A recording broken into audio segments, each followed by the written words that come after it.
Čau visiem! Jums ir Eva un šodien jums filmēju DIY rodīšu vainagu. Šādu vainagu mēs ar šādām nozīmēm paklāsim visu. Nākamajā video jūs redzēsiet iznākumu, tāpēc, ka man nevar uzlikt pauzi un tāpēc es jums parādīju pārējo video. Slikta kamera!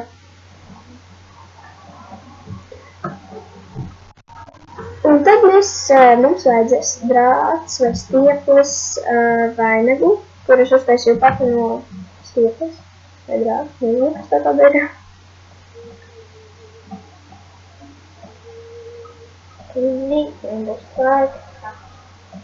5 aulu. Mums vajadzēs šādas te lozītes ar šādām te lapiņām.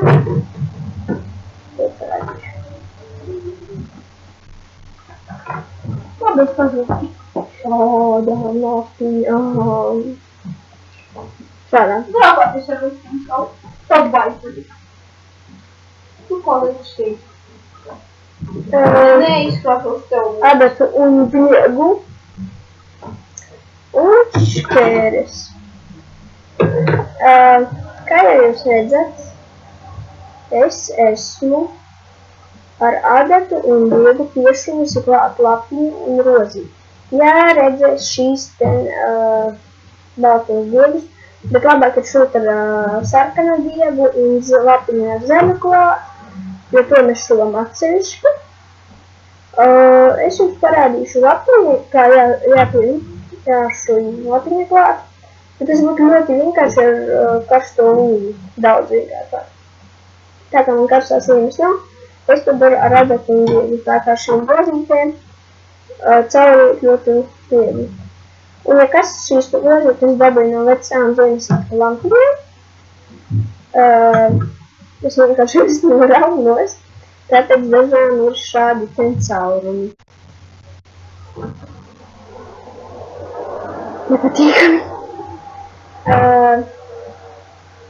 Ar tādu pašu principu, kā es piešūšu lapiņu, ar tādu pašu principu mēs varam piešūt rozītes. Tātad adatas diegam sataisam caurumu. Ar karsto līniju brīdinu. Ir ļoti vienkārši un šīs lampiņas rozītes ir ļoti trauslas. Tāpēc esiet ļoti uzmanīgas ar viņām.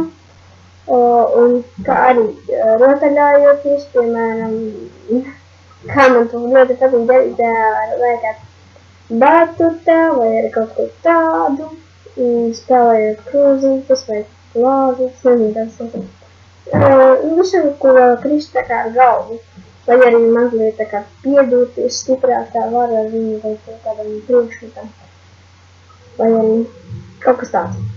Bet šīs rozītes jums var parādīties šādās te līpiņās.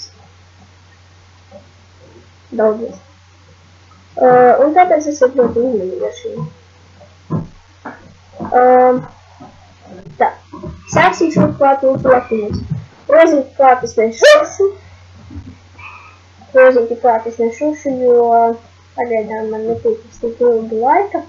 Šūšu klāt rozīti. Tātad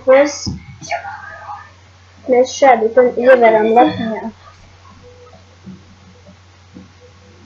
Šādi izdaram cauri diegu lapiņai. Izdaram mazliet rādi vītiezos. Un ieliekam tā kā apkārt. Šādi. Tiek parādīt. Šādi. Lai diegas būtu aizmugurē. Tad viņi liekam klāt mūsu vainadziņu un apkārt grāfiju vai stiepleju. Es domāju, ka stiepleju. Apliekam apkārt tās diegu un piešujam apļuveidu kustībās. Apļuveidu tas nozīmē tāpat kā mēs izdarījām sākumā, pavērām garām, bet tikai apkārt drāti visu šujam. Un tā no vairākām pusēm. Vairākas reizes, lai jūsu lapiņas turētu stiprāk. Šis video būs garlaicīgs un bez visādākiem jokiem, kā dažām, varbūt arī dažām reizēm ir mans video Ja jums arī patīk jokaini video, piemēram, ar humoru nelielu, vai lielu, lieciet laiku. Un rakstiet komentāros. Kā arī, ja jūs esat ieradušies draugiem, pirms to vēl, ja jūs taisat kādu no maniem DIY, sūtiet uz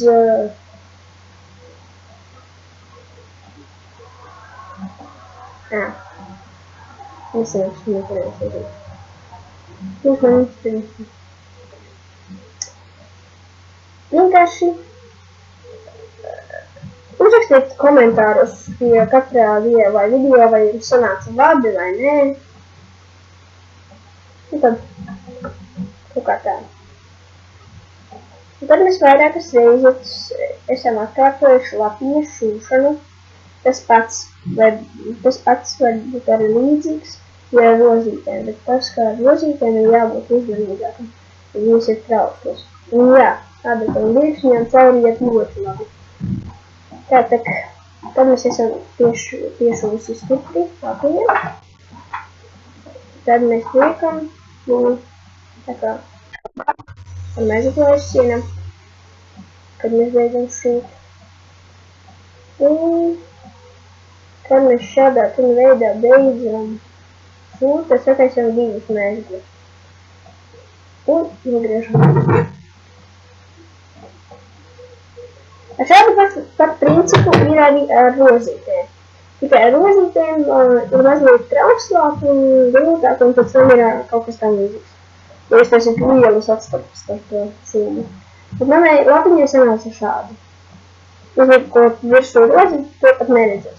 Jā, iesaku jums rozītes šūt ar sarkanu dievu, bet lapiņas ar zaļu, jo tad būs mazāk redzamas dievu atliekas. Tas nesākam tā. Un šādi, ja mēs paklājam visu vainadziņu, sanāks ļoti mūsu ļoti vainadziņš. Ceru, ka jums patika šis video. Lieciet like, abonēt kanālu, ja vēl tu neesi abonējusi vai abonējis manu kanālu. Un tā arī dalieties draugiem ar manu kanālu un visiem maniem video. Tātad, kā jau teicu, ceru, ka jums patika un atā!